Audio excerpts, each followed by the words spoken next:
Hey everyone, welcome to week 11 of Astronomy 236. We're almost at the end of this semester. We only have this week of lectures.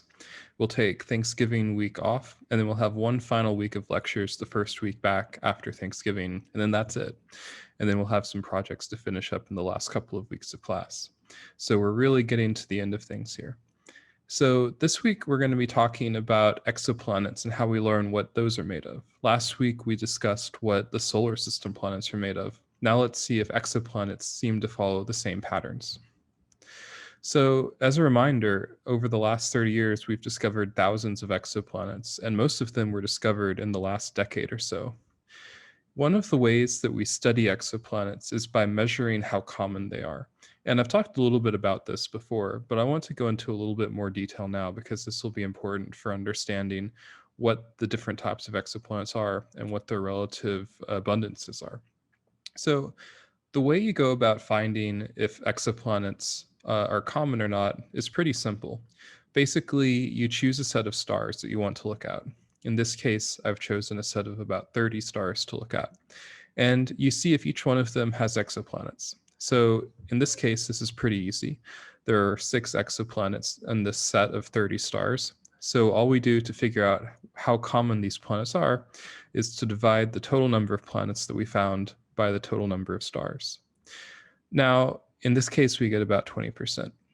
It turns out that in general, it's not nearly this simple. You have to make some corrections. One of the most important ones is that when we're talking about planets discovered by the transit method, only a handful of planets that we know about will end up transiting. Most of the time, their orbits will not be perfectly lined up so that we see the planet travel in between the star and our telescopes when they orbit. So in general, we have to correct for this. We can do that pretty straightforwardly, though. There's a simple algebraic expression that tells us what the likelihood is of any planet transiting its host star, and we can correct for the ones that don't based on that. We also need to correct for the fact that we may not find every planet that's out there. Sometimes our data just won't be good enough, or the planet signal will just be too small and it will be stuck hidden in the noise. But those planets are still there, and if we want to get an unbiased estimate of how common these planets are, we need to account for that fact. So we can correct for this when we try to measure the number of planets. We can test to see just how efficient we are at finding planets. If a planet is there, would we find it 100% of the time, or 50% of the time, or 20% of the time? And we can do this using simulations. And once we take this into account, we can put all of this together and really figure out how common different planets are. And when we do that, we end up with graphs like this. I showed this graph a couple of weeks ago when we were talking about the fact that planets are common. Exoplanets smaller than Earth in particular, or smaller than Neptune in particular, are very common. So what this plot is showing is the number of planets per star orbiting close to their stars with periods less than 85 days. So that's inside the orbit of Mercury in our own solar system. So these are really close in planets. And what you can see is that about 15% of stars, 15 to 20% of stars have planets between 1 and 1.4 times the size of the Earth, so slightly larger than the Earth. Another 15% have planets between about 1.4 times the size of the Earth and about 2 times the size of the Earth. And another 15 have radii or have planets with radii in between about twice the size of Earth to about 2.8 times the size of Earth. So these small planets, the ones that are bigger than the Earth but smaller than Neptune, are really common, and they often are found closer to their stars than any of the planets in our own solar system. It's weird though, because our solar system doesn't have any planets in between the sizes of Earth and Neptune. So we don't really even know what these planets are. Are these planets in between the radius of Earth and Neptune more like Earth, where they have a rocky surface? Or are they more like Uranus and Neptune, where they have a thick gaseous envelope? So that's one of the questions that we've been trying to answer as a field over the last decade or so, since it became clear that these planets were really, really common. So again, I'm going to put this question out there. Are the planets in between the sizes of Earth and Neptune more rocky or are they gaseous? Are these planets more similar to Earth or are they more similar to Neptune? We can get at the answer to this question by combining data from two different planet detection techniques. So we can use transits to measure the radius of the planet. We can measure how large that planet is based on how much area it blocks when it goes in front of its host star.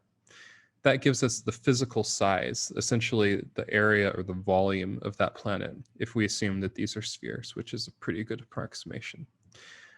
We also can use a different technique, the radial velocity technique, the wobble technique, to measure the planet's mass. We can see just how hard that planet is tugging on its star and measure that with Doppler shifts to figure out just how massive that planet must be. These two pieces of information combined together give us a more complete picture of these planets than is possible with just one of these techniques used at a time.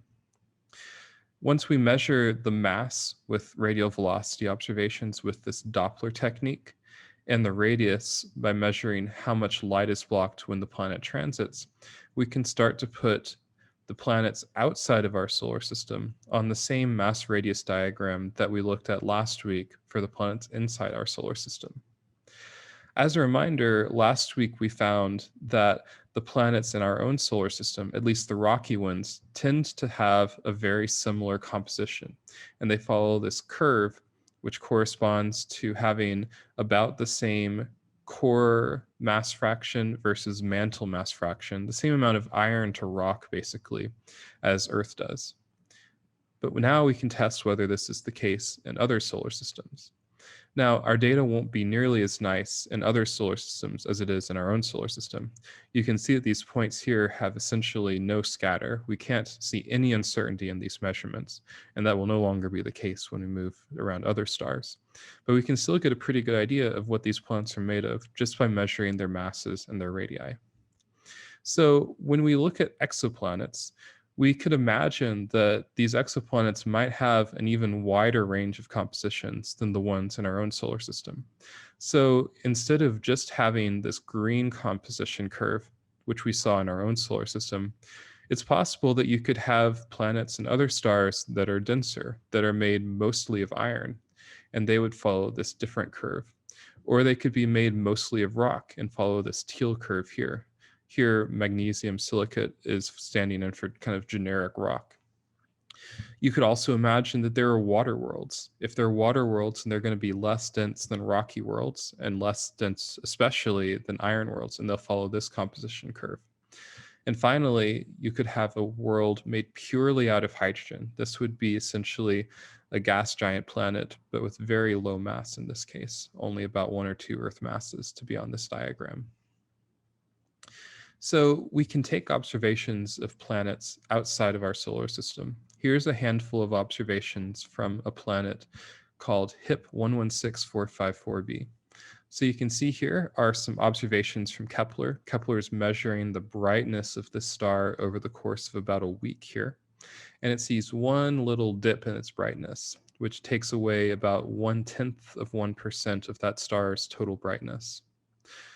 We can then observe this star from the ground after seeing this dip in brightness and knowing that there's a planet orbiting the star to measure how much that planet is tugging on the star. And if you do that, you can see that the star is being tugged back and forth by about 5 meters per second. So about the speed of someone, riding a bicycle.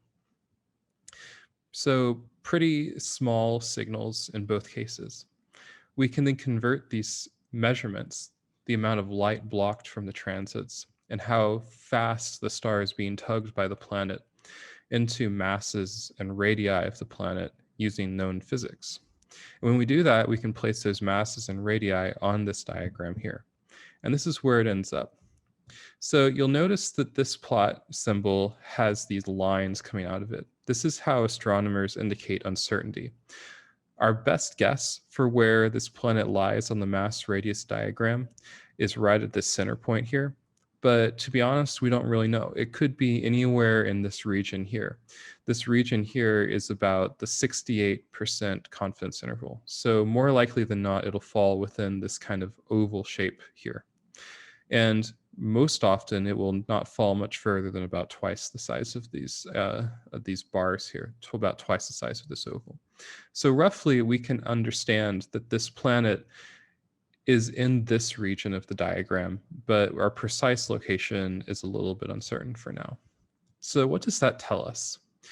Well, we can look at this location of this planet on the diagram, and we can infer that it is both higher than these rocky curves here. It looks like it's too lightweight. It has too little mass, or is too big to be to be completely made out of rocky materials. So how do I get to that understanding? Where did that come from?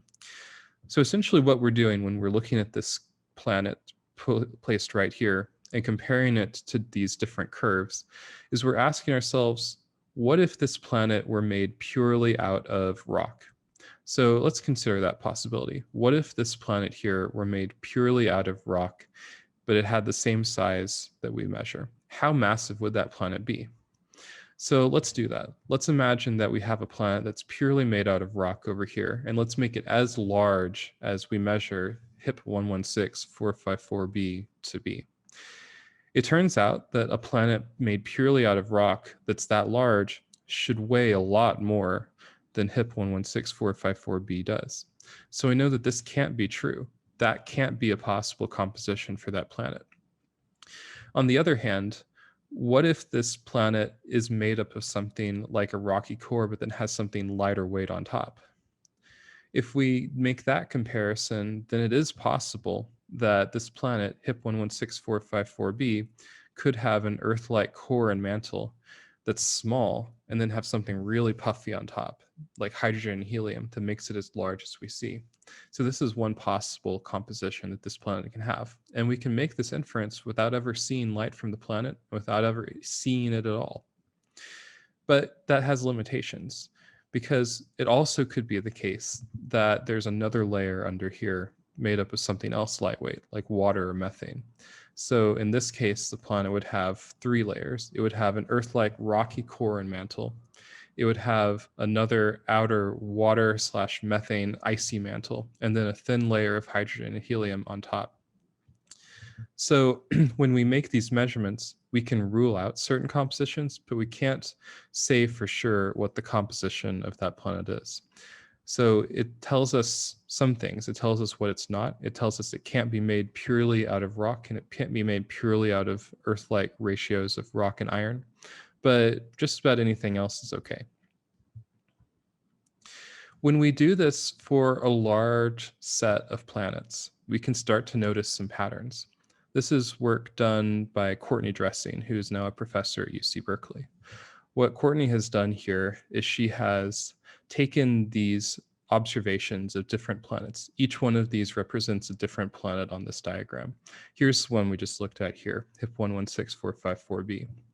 And what Courtney has done is she's noticed that the planets that are large, the planets that are about twice the size of the Earth or larger, all seem to fall above this blue dashed line here. This blue dashed line represents the composition of planets in our own solar system, of planets like Earth and Venus, if we extrapolate it out to higher mass planets. So if your planet is bigger than about twice the mass of the Earth, or twice the radius of the Earth, then most likely it's not going to be rocky. It's going to be more like Neptune. But if you look at these other planets here, these ones that are smaller than about 1.6 times the mass of the Earth, they all cluster right around this blue curve. So it turns out that the rocky planets outside of our solar system are very similar to the rocky planets in our solar system. And on average, they seem to have basically the same core mantle ratio, the same amount of iron compared to the amount of rock as we see in our own solar system. So interestingly, it turns out that planets seem to have the same recipe, whether they formed around our sun or around a sun elsewhere in the galaxy. This is something that's very much ongoing work right now. And we think that it's a really promising avenue for us to learn more about how planets form. Because if we learn what these planets are made of, then we can try to figure out what must have happened for them to end up this way. The frontier is not just talking about what these planets are in their mass and their radius, but also how this depends on where they are right now and how far away they are from the star. So, what if, for example, you have two planets that have the same mass and they formed in different locations? They formed in different parts of the solar system. Will they have the same radius, or will one of them, perhaps the one that's further away, be less dense because it might have more gas, whereas the one that was very close in be so blasted by the heat from the star that it lost all of its gas? These are the questions that we want to keep answering in the future. So now that we've talked about the small planets, I want to move on quickly to the gas giant planets. And here I'm going to show another mass radius diagram. This is very similar to the one I was just showing, but it's zoomed out. So in particular, what we were looking at before was basically this red region right here. In this plot, these blue dots are the solar system planets. So here's Venus, here's Earth, here's Uranus and Neptune. And this is Saturn and this is Jupiter. And the orange dots are known exoplanets. These red dots are brown dwarfs, which are these failed stars. They're bigger than planets, smaller than stars, but they're not fusing hydrogen into helium. And these purple dots are stars themselves. So this is not just a mass radius diagram with exoplanets. It has stars as well. And it shows essentially this entire range of possible masses for things in our galaxy. So one of the things that sticks out when you look at this plot originally is that Jupiter and Saturn don't seem to be super typical of the planets that we've measured. If you look at this diagram right here, Jupiter in particular is down here at the bottom. It's one of the smaller gas giants of its size. So you see lots and lots of similar planets which have a mass about the same as Jupiter, but their radius is a lot bigger. So the way this graph is scaled, this is about twice the size of Jupiter over here. So some of these planets are twice as big as Jupiter, the largest planet in our own solar system.